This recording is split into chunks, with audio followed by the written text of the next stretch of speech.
Hello, hello. Let me know, guys, if you hear me. This is a little bit, I guess. Okay, looks like we got some people on. That's good.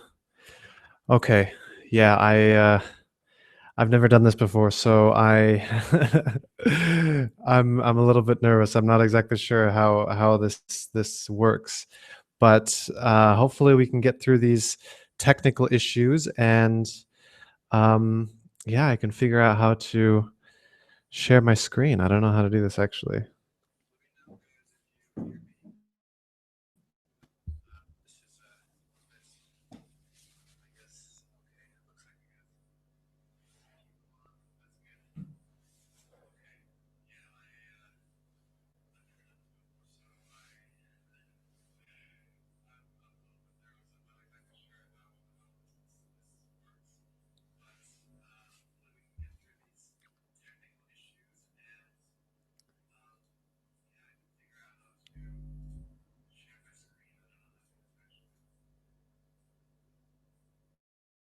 Yeah, I don't know. I can't seem to figure out how to do the um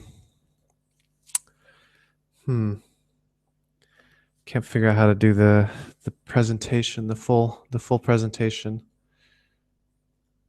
Bildschirmpräsentation. Maybe like this, I don't know.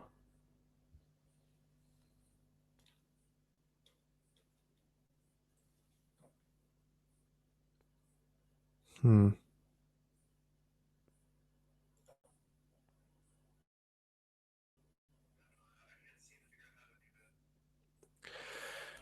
Okay.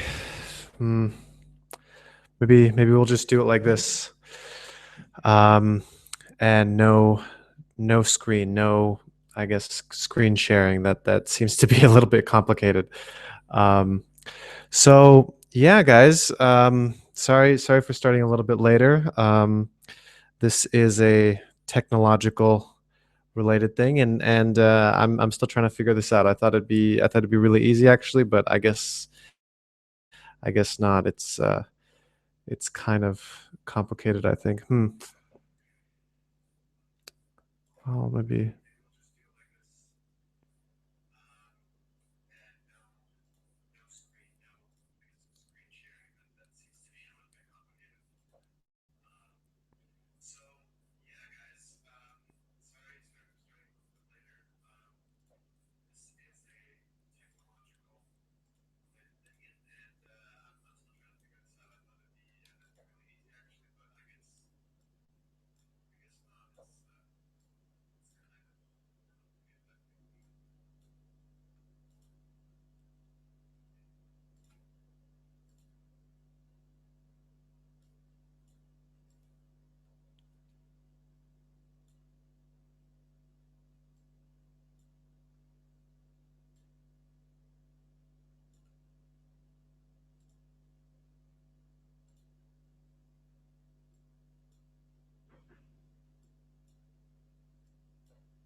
I don't know. Really apologize for this. Trying to figure out how to do a full screen thing in order to get my presentation to work. I can't get my presentation to work for some reason.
I guess we'll do it like this. Hey guys, welcome to the webinar. Sorry we started a little bit late. This is going to be the last session, the last um, I don't know section of the how to get a job in the West. This is going to be the last of the first round. The first round was great. We did the other 7 previous rounds in Beehive, and that was extremely useful. It was very nice because I was able to get live feedback, and I was able to see you guys right away and hear what you guys thought right away. Now I'm going to be transitioning to um, webinar as you can see, and I think this is going to have a lot of advantages, and I'm actually really looking forward to it. Hopefully in the future I can figure out this technical issues that I'm having right now and be able to show more than this what I have and my German open office program what I put this all together. Um, so again, apologies for last week. We were supposed to actually have this last week, but fell suddenly ill, and I became very, very sick very quickly. Actually, last Wednesday evening, I was completely fine, and then within about 2 hours, I was just boom. I was in bed and I could not move out of bed for 3 days. And I thought when it first happened that okay, I'll be able to do the webinar. Of course, I don't have to go anywhere, and I can still teach you guys and prepare it. But I couldn't even sit up in bed. I could do that for maybe about 10 seconds at a time. I was laying down the entire time. So hopefully that wasn't too big of a problem for you guys, and you guys can understand a little bit. But I'm feeling much better now.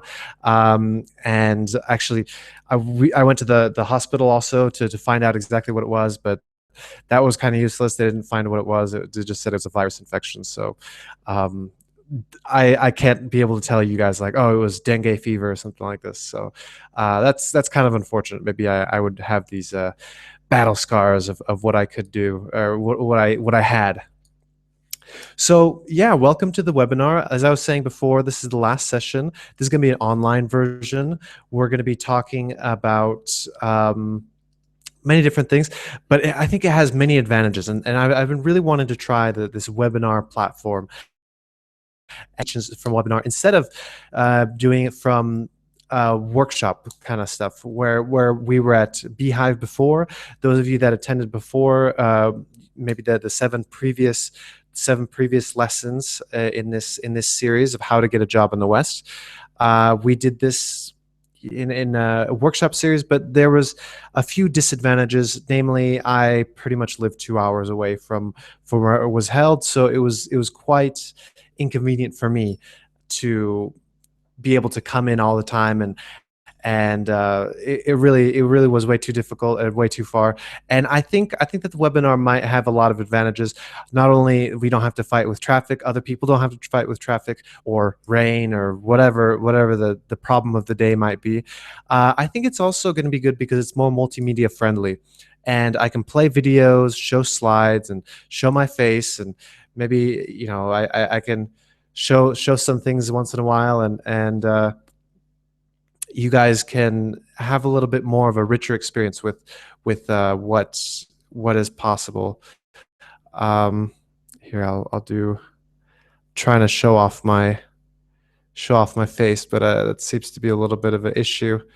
I really should have. I really thought this would be much easier. That's what was promised, is that it was going to be very easy. But maybe I'm too technologically, I don't know, behind or something like this. I'm not exactly sure. But yeah, let's try this one.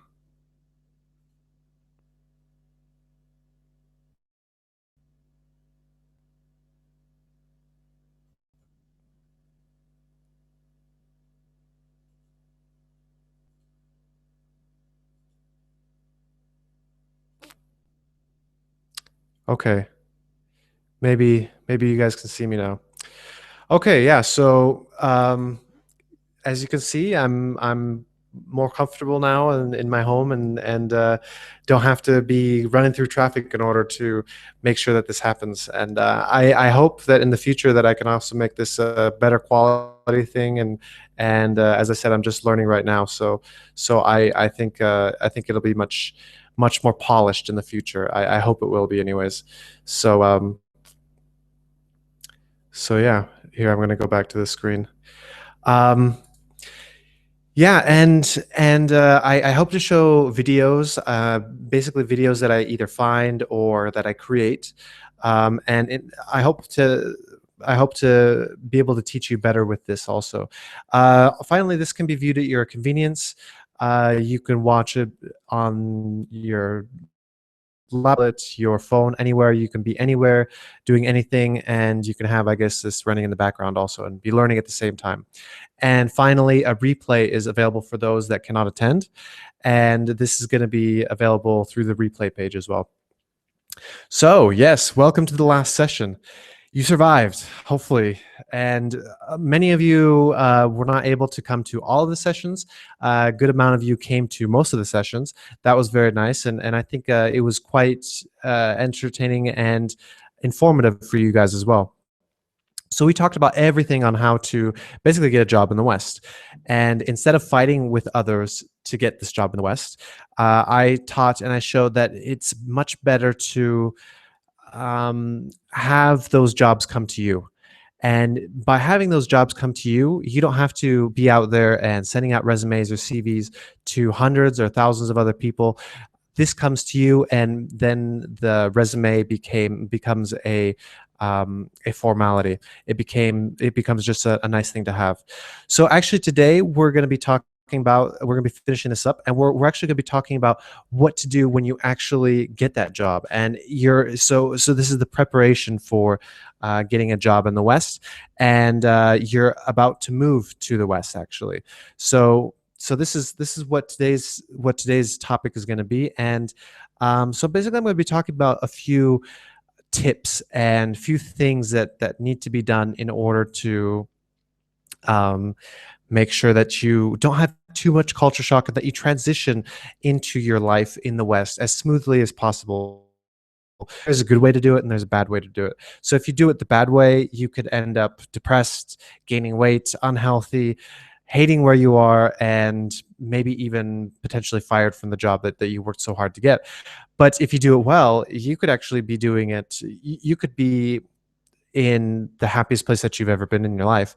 Not only that, you could be on the fast track to make lots of money, get yet another promotion, yet make even more money than 4 lakh per month. 4 lakh per month is kind of the example that I'm holding up, the gold example, which this with 4 lakh per month, it's about what an engineer would make in the West, and especially in the US. So you could be on the track to make even more money than that very, very easily. All you have to do is have the right mindset. So what you have to expect when moving abroad is many different things. So again, I'm not going to be talking so much about the visa papers that you need to fill out, and what kind of checklist you have to fill out for the actual bureaucracy of this. This is something that you can find out on your own. If you eating stuff. If you are already on this path, please feel free to reach out to me and I'll help you find some of this stuff. But the truth is, there's just too many examples. There's too many situations, and I don't want to, I guess, waste everybody's time by going through all the different, I don't know, 20 countries in the in Europe, or let's just say 30 potential countries and 30 checklists that we would have to do. And so better when you're actually going through this, that you find the checklists that pertain to you. So this is going to be less country specific and more general situation. And I'm going to tell you about everything that you need to prepare when you're moving. Many of these things are, well, maybe checklists which you need to take with you, and also how you need to live when you're over there as well. But this will give you a rough idea of what you need to expect. And actually, I'm even going to question if you want to go, if you do want to get this job in the West. That's actually going to be the first thing that I'm going to do. But before that, I'm going to talk about my experience moving abroad. So for those of you that don't know, I'm an American actually, and I have lived in Germany and now India. I'm actually here in Bangalore, live from Bangalore. I really like it here, and I really, really want to stay because it's just such an amazing place. But I was born and raised in the US, and so I ended up moving out. I ended up moving abroad about 2 years ago, and my first place was to Germany. This was the first time I'd really moved or lived somewhere for a longer amount of time.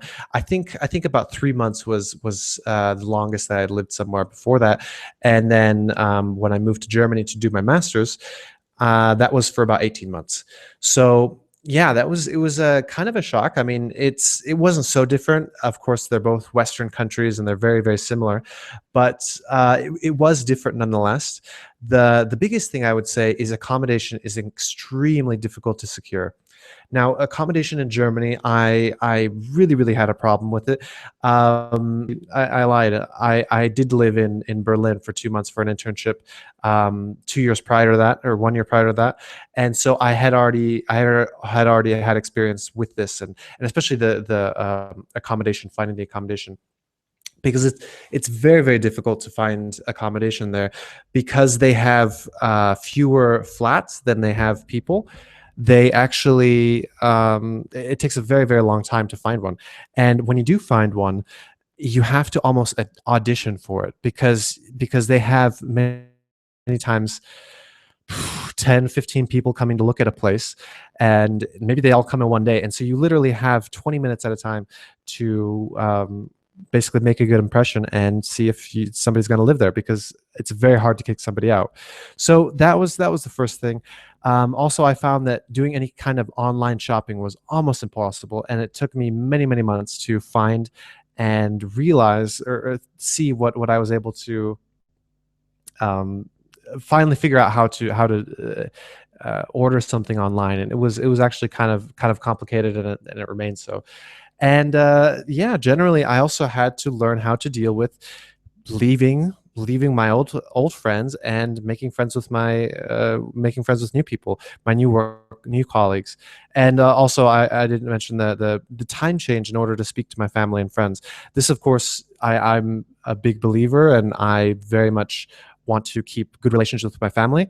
So it was important to call, and with the 8 hour time difference between the U.S. and Germany, that really used to actually.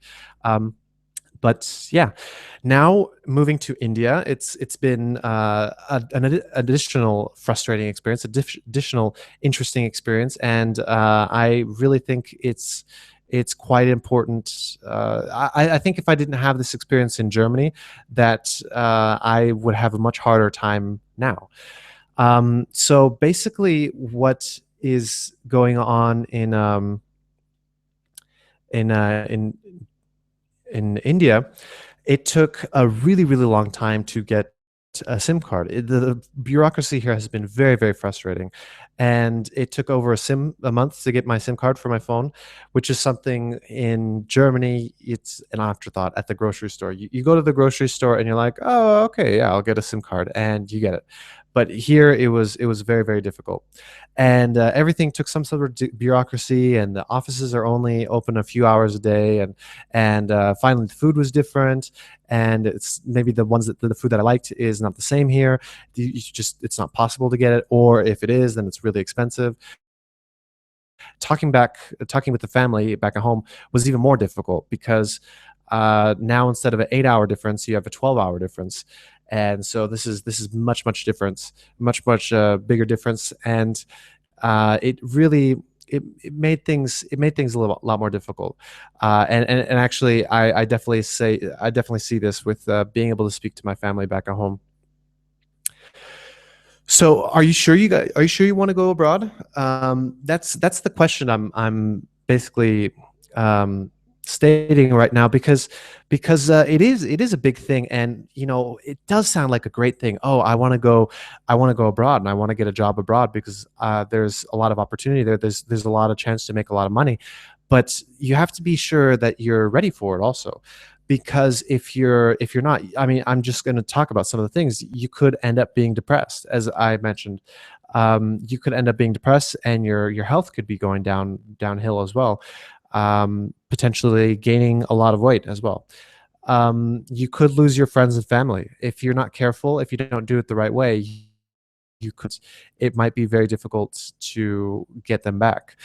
You could also be lonely in your new home. You might not have you might not fit in anymore, and you might feel like an outsider.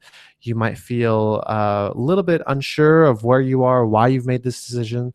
But you can also feel guilty for not staying back, especially now with Facebook. You can see all the great things, all the interesting things that other people are doing, but yeah, you might feel a little bit guilty about that. Maybe you miss um, a child being born of your friend, or maybe your grandmother gets sick and you can't come because you're on the other side of the world. So these are many things that you really have to think about and really have to consider when you want to get a job in the West and to live abroad, because it can be quite a psychological toll, and also due to the costs of living in the West, it might actually not be the best decision. Also financially, you could end up losing money instead of making money. That's the key, is why you guys want to go to you want to earn more money. But yeah, what's the point of that actually if you don't end up making more money, if you end up losing money? So yeah, there's a lot of things to consider, but hopefully, if you're pretty sure about it, if you're pretty certain, I'm not here to talk you out of it. um, I think most people would be able to go to the West, and you you are aware of what is at stake, and what is all a part of that, because it's not just you've been thinking about it for a long time. So and maybe you have friends who did it also, so they can tell you a little bit about it also. So I think about 70 or 80% of people that maybe are on this call and listening, um, are ready to go. It's not a problem. It's not going to be a problem. They know what's at stake, and they know how to be happy. But I want to make sure that you guys know exactly what's up. So you might not make as much money. So this is probably the biggest point, and it's kind of a crazy thing to think about, because if you are earning, let's say, 5 times as much money, if you are earning 4 lakh per month, then how can you not make more money? But it really is kind of a shocking thing. But yeah, it's very much possible. And the reason is that okay, goods are the same price or cheaper, but services are just as expensive. So they have a 5 times increase as well. And so this means stuff like maids, restaurants, car service, or anything else that requires, I guess, a human hand to take a part of it, to take a part in it. It's gonna be that much more expensive, because nobody's going to want to work for. I mean, I guess the example here would be, nobody's going to work for 5 rupees. Nobody's going to, I don't know, cook and clean and everything like this for 5 rupees. And it's very much the same in the US or Europe or Australia, is people are not as willing to work for a small amount of money. So everything's much more expensive. The cost of living is 5 times higher as well. So this means that you could be earning 5 times as much, but you could be spending 5 times as much as well. And rent is a huge factor. That's much more expensive as well. But the benefit is that the goods are much cheaper. So computers, TVs, cars, phones, all this kind of stuff, all these nice fancy toys, these are things that are going to be much cheaper, and it's going to be seemingly 5 times cheaper. So if you could imagine buying a phone, buying a nice smartphone for, I don't know, 3,000 rupees or something like this, that's essentially what it's going to feel like to you. And so hopefully you guys are a little bit excited about that. But as also, when you earn more money, you end up spending more money. It just happens somehow. I've had this also. I've had thousands of dollars that I somehow spent in a few months, and I don't know how that happened. But the thing is, even when it's there, just when it's there, you're just going to end up spending it. And a lot of times you're not going to even spend it on those things like the computers, TVs, cars, phones. Sometimes it just slips through your fingers. Maybe you go to an expensive restaurant, or somehow buy drinks for some people, and it just goes away. So that's an important thing too. You have to really, I guess, budget for it as well. So again, so when you're going to actually be moving, let's say you're going to be moving in 2 months. You're going to be going to this other country in a few months, and my opinion is that you probably shouldn't actually ship so much over. You shouldn't be taking so much from your home over there. Again, I would think that basically what can fit in a carry-on bag on the plane is that's pretty much what you should take, because everything else you can buy it there, and it can be actually quite expensive to ship something across the world. I mean, very very much so. And if you send it by ship, it can take a long time. Also, usually you send things by crate or by container, and this can be very very expensive. It can be about $1,000 or many thousands of dollars. I talked to a lady who moved from the US to Brazil, and she thought she was going to be very smart and take everything with her so she didn't have to buy it later on. And this included many things in the kitchen.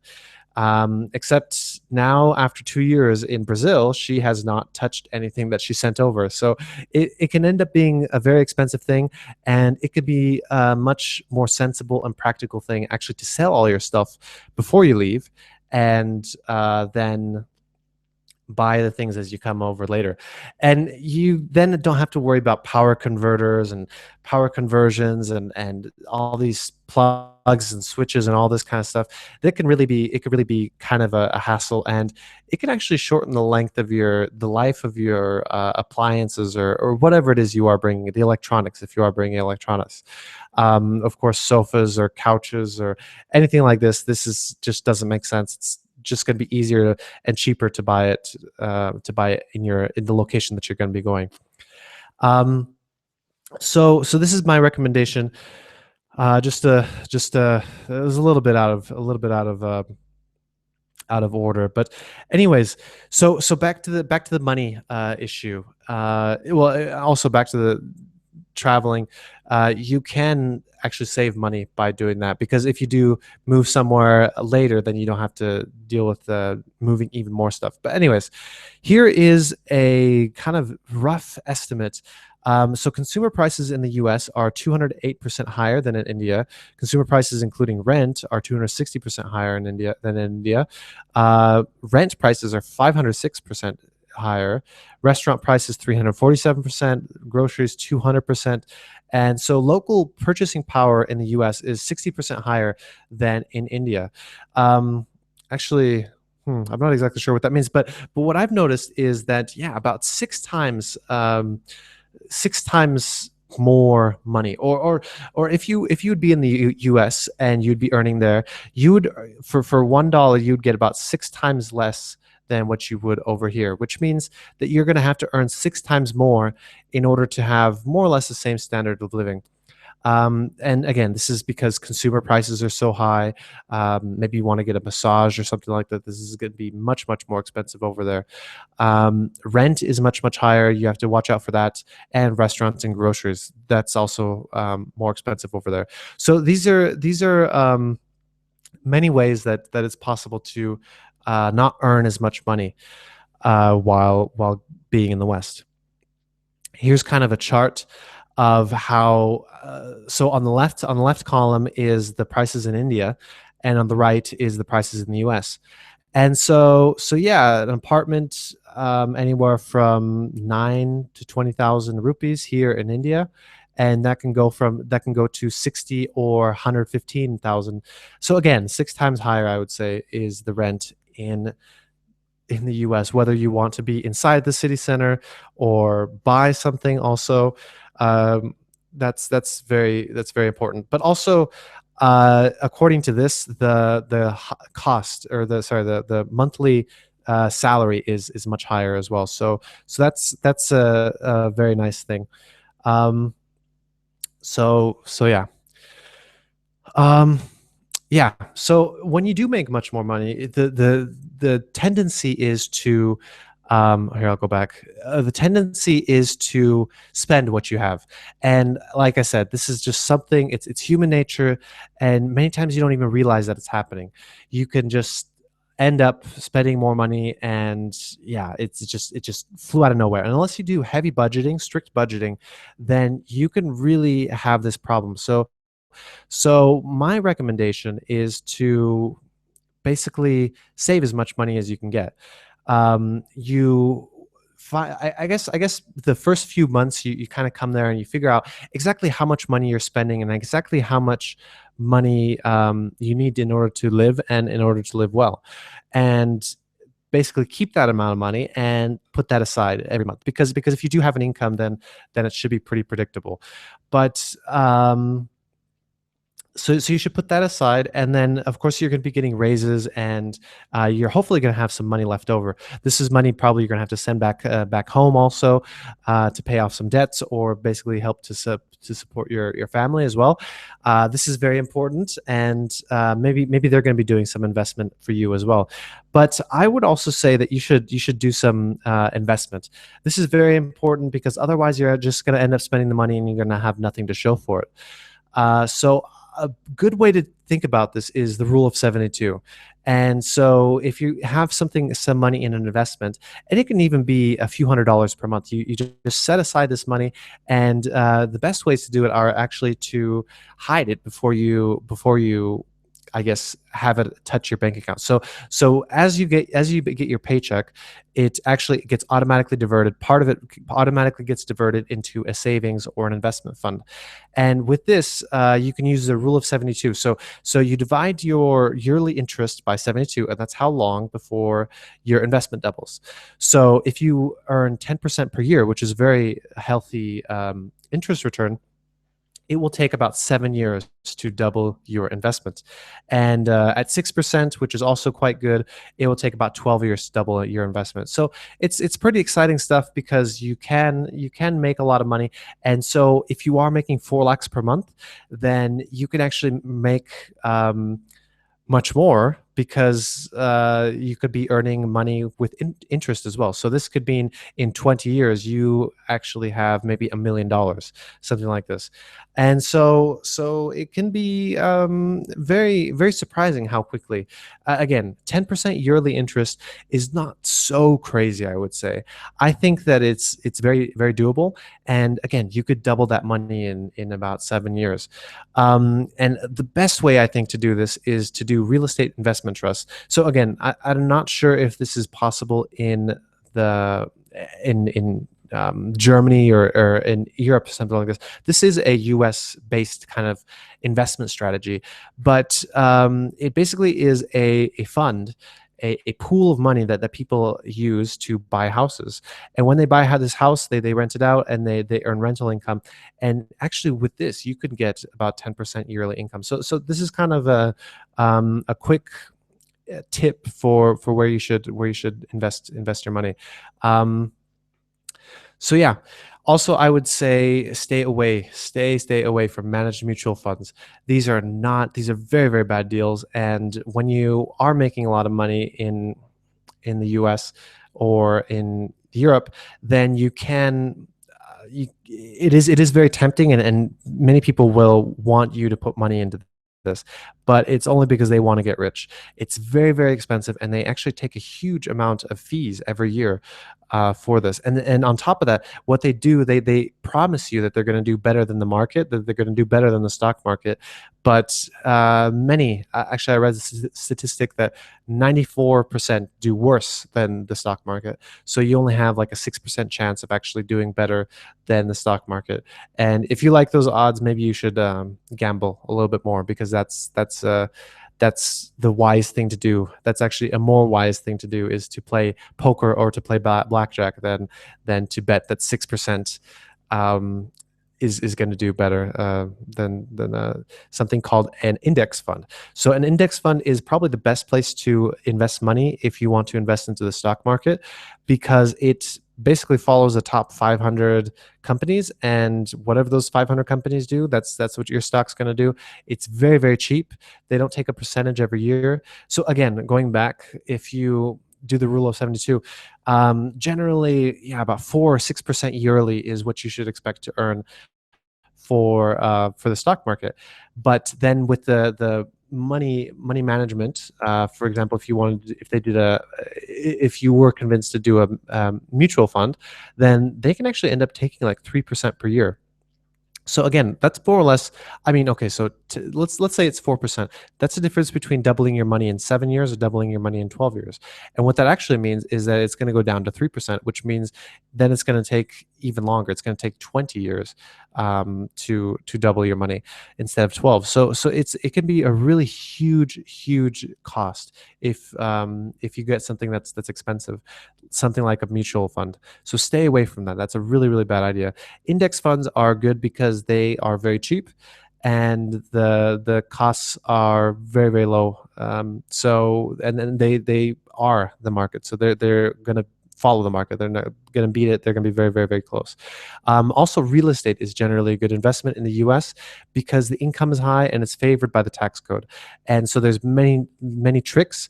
If you have any questions when you are actually in the West, and especially I guess in maybe Australia also. Australia and US, I think, could have very good real estate and generally be very favored by the tax code. And if you are there, please talk to me, and we will figure something out. We will make a plan so that you can invest as much as you can. Same way, I guess, my family does, and they earn quite well actually through real estate. So that's definitely the way to do it, because yeah, you don't want to be throwing away if you're gonna be over there. You want to live, maybe if you want to come back to India as soon as possible, then it can really be quite beneficial actually to maybe come back and, like I said, have $1 million or to have saved up as much money as possible. And yeah, investment is a very good way to do it. Entrepreneurship is also a good possibility. So as you know, this is becoming bigger and bigger and more popular now with the millions and billions of dollars and crores and lakhs and funding here in India as well. It can be a very good possibility to have a source of income as well. And my recommendation for this also is not to quit your work. I mean, if you do get this job in the West, when you do get this job in the West, it's probably going to be paying quite well. Like I said, the 4 lakhs per month, and it's going to be a steady income. Now, you don't want to lose this steady income until just because you have a crazy idea, and you want to continue to do whatever it is that you're doing, or IT, until you have your side project started and ready to go. Generally, you already want to be earning money, and you already want to be earning enough money to live comfortably from that side project, from that entrepreneurship. So generally, a good thing to do is to try out lots of things, not to be married to one idea, and to focus on something probably that you have experience in. So maybe if you are in IT, you focus on something in IT, or if you are an engineer, maybe you have some kind of engineer related startup or company that you would start. This can grow really fast, and especially once you've already been started, once you're already earning some money, you can become rich very fast. And it's kind of incredible. 20% per year or per month growth is possible also. Again, 20% per year is very, I would say, it is pretty conservative. And again, using the rule of 72, that takes about 3 years to that means it takes about 3 years to your investment, if you do have an investment. So this is definitely a thing. This is kind of, I guess, the dream in terms of if financial independence. But it is something you have to work towards. You have to have a good idea. There's a lot of things that frankly, just having a job is much easier, and it can be, I don't know, much less stress and much less hassle than starting your own company. So yeah. That that is pretty much it. I think I'm having troubles. Yeah, getting much more than that. But yeah, there's many things to consider when you do move abroad. When you do live in another country. And okay, let's try this out. I want to see. I want to hear from you guys. Actually, I want to hear if you guys have ever moved. Has Bangalore been your home the entire time, or have you moved from, I don't know, Delhi or Mumbai or something like this? So, do you already know what to expect when you move to a different state or different region of the world?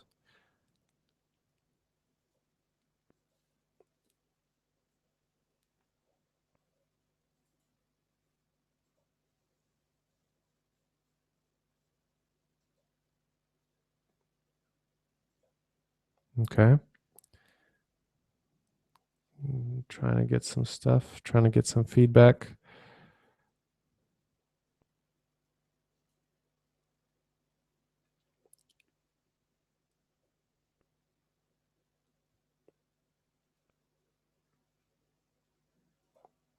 Okay. Yeah, so looks pretty good. Um, yeah, so already you've already done this. You've already um, so some of the messages you've already um, traveled and you've already moved to a different city. So yeah, you are able to, I guess, imagine what it is, what it would be like to move to a different part of the world. Now, this is going to be a little bit more drastic when you do move to the West because it's going to be a little bit more of a culture shock. I guess things are going to be ordered and maybe running on time.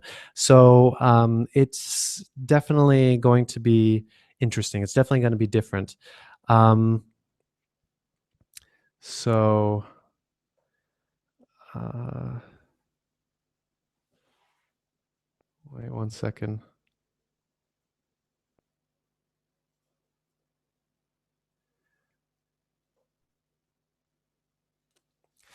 So yeah, it's gonna be different when you go to the West. For example, in Germany, everything runs on time, and you have to be, I guess, very aware of this.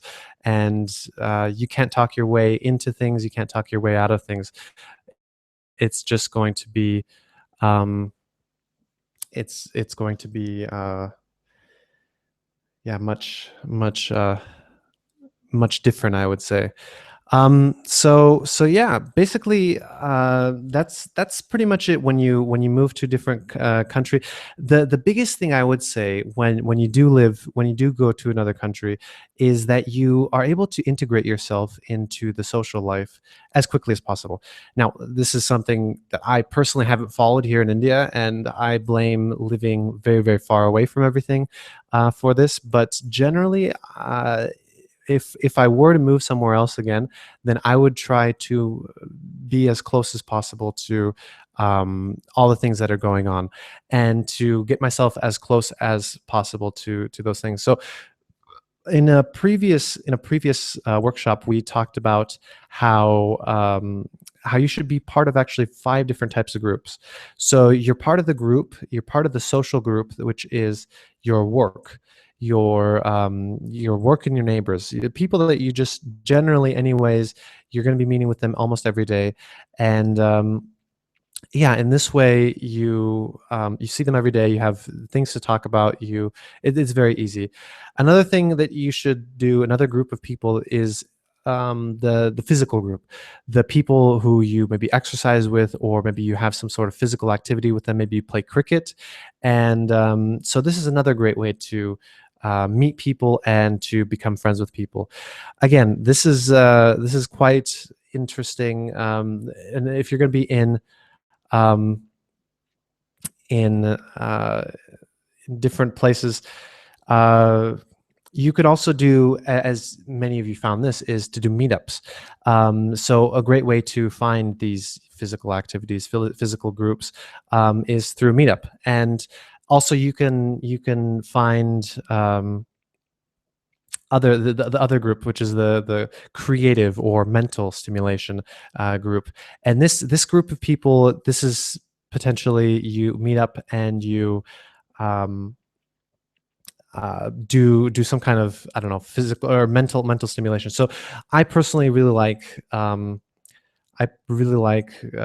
board games, and I really find it quite stimulating. So actually, every Tuesday here, I go to a board game night, and this is great because you can meet many different people, many new friends, and after a while, you become friends, and so it's very difficult to feel depressed if you are surrounded by a bunch of friends that do the same thing that you want to do. And so you just have to find these sorts of things that you do that's special to you, and then it's much easier to make friends around this, especially now with the internet. It's very, very easy to do this. um, I think another thing is you should do something charity related as well, and giving back to the community. And so again, this is something that's pretty easy to do, and this is something that you can do as soon as you come to the city. I mean, within the first week, you could even do all of these things, and you can hit the ground running. You could really establish yourself and make friends very, very quickly. Because if you don't, then you could end up only be stuck with the work friends, and this may not be enough. Maybe you don't get along, or maybe it's just a very formal relationship. So yeah, this is very it can be, yeah, it can be very, very it could be the difference between having a great time and having a horrible time. And again, this is something that I felt between here and in Germany. When I moved to Germany, I hit the ground running, and I made friends very quickly. And another great thing to do, another great hack or a trick that you can do, is to be the host, or be the moderator, is be the one that is ever bringing everybody together. So in Germany, I would do this. Actually, um, I would create parties, and many people would come. And because of this, I was automatically the center of attention. Not that I need to be the center of attention, but this meant that everybody knew me. And this was a great way to grow my friends network, and get everybody to know me. Because if somebody who would to come to the party, for example, then they would have to know me, or they would maybe introduce themselves to me later on throughout the night, or maybe later through social media or something like that. So this is a great way to do it. This is something I highly recommend when you move to a different country, when you move to the West as well, is be some sort of leader, be some sort of host for a group. Maybe you want to start some kind of cricket match, and it doesn't exist, so you post something on Meetup, and so you're the one that posted it on Meetup, and things are just going to happen. Even if it's only a few people, it's going to be very, very easy to do it like this. um, so yeah, that's basically what you need to do, and it sounds like a small thing, but it can really be huge. um, Here, let me let me go back to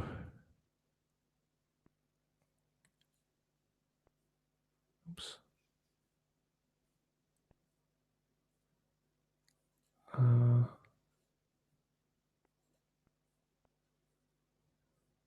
okay.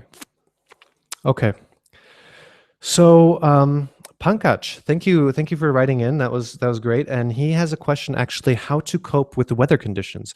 Now, it's very very true that yeah, the weather conditions may be very different in. And how I actually experienced this as well.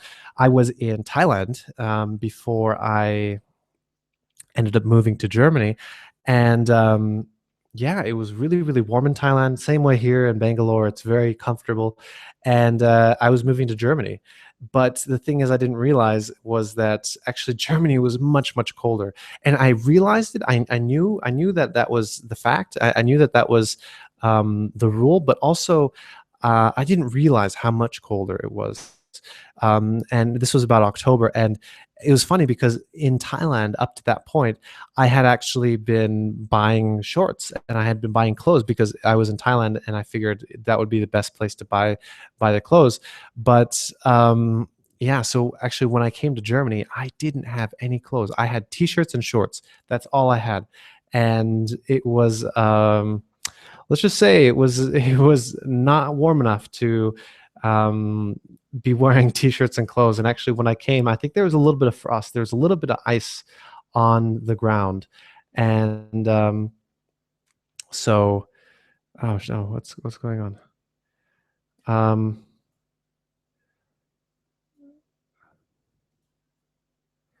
so okay, I don't know what's going on.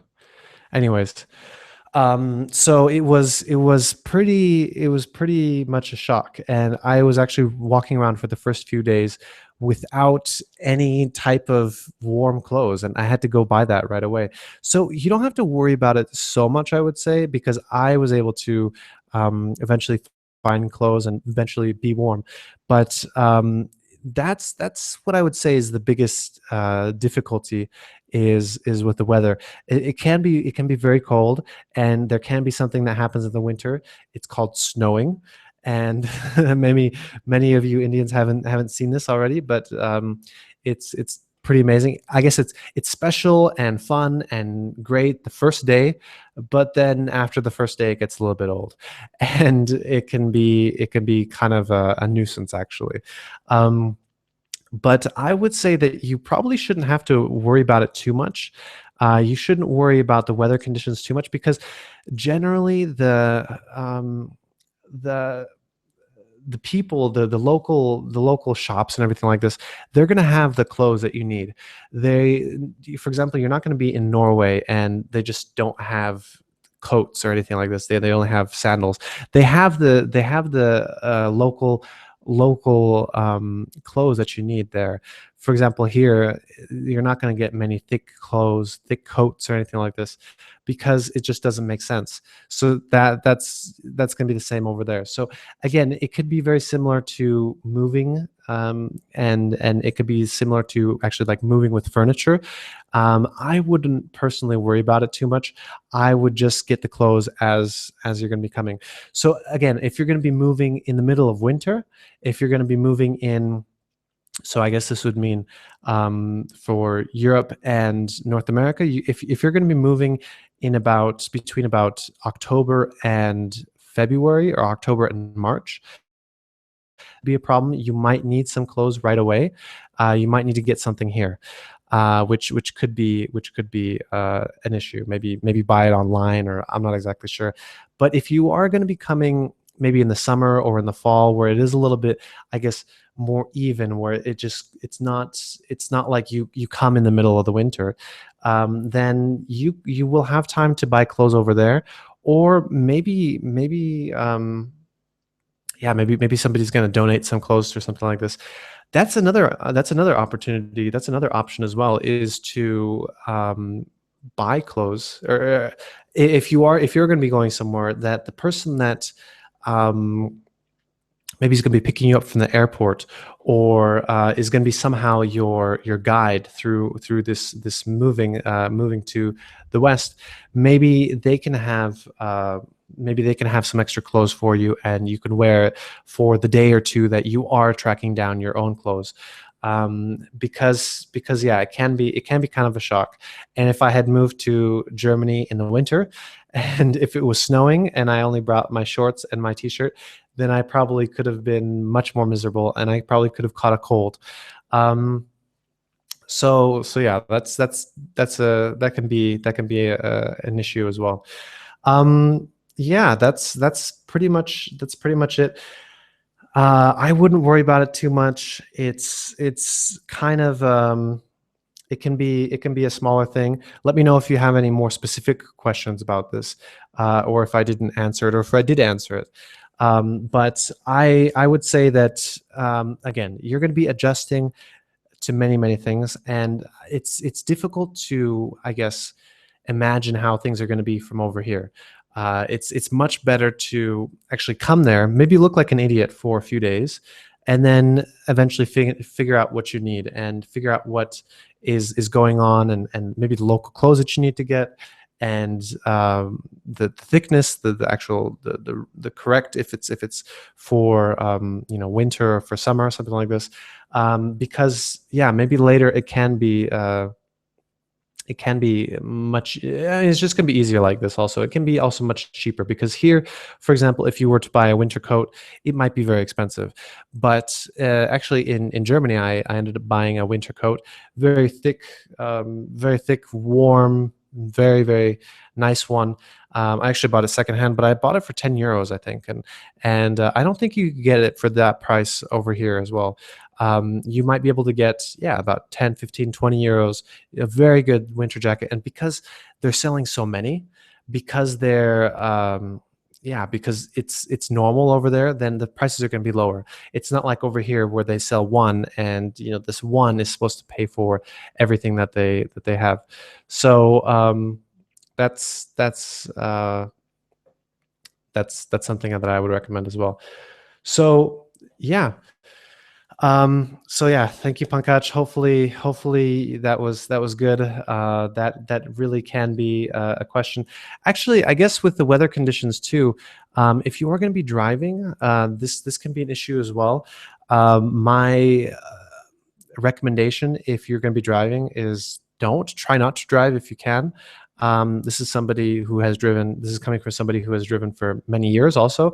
But I generally find, especially if you're in Europe, it's better not to drive, because wet conditions, and especially snowy conditions, are very difficult to get used to when you're going to be living abroad.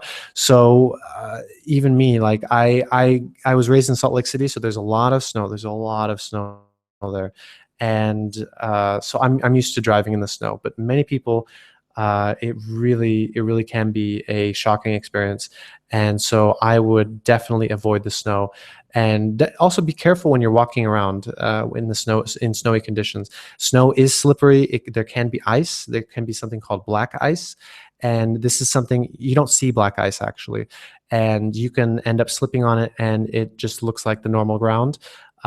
So yes, be very careful with this.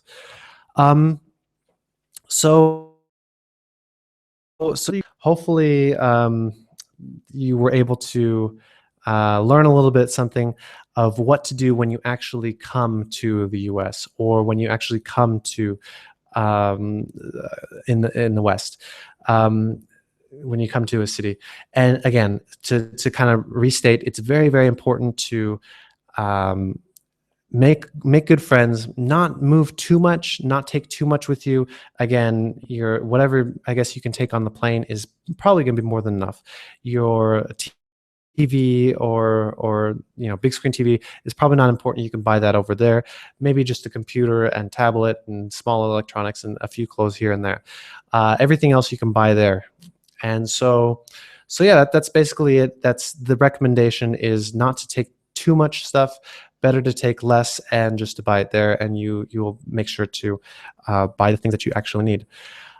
Again, when you're moving to a different place, be sure to integrate yourself as quickly as possible into the local way of life, and make sure that you make friends as quickly as possible.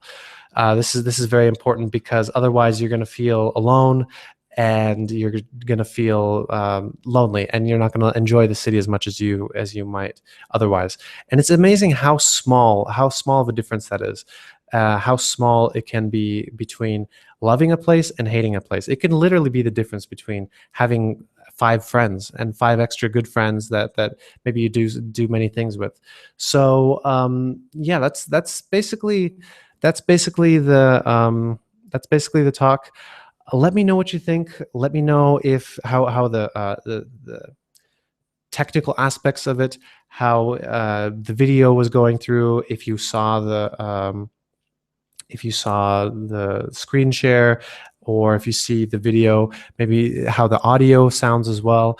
And if you like this more than the actual live workshops, already I can see that there's going to be some advantages and disadvantages with the live workshops and doing a webinar. I'm just speaking into the air right now, and I don't really get as much feedback from you guys. So that's really, I guess it's different as well. So yeah, let me know what you think. Um, we will be doing a speech, another talk next week. This is going to be a round two. So we've just finished up. This is the last. This is the last session of the first round of talks of workshops, and next week we're going to be starting a introductory version of the next one.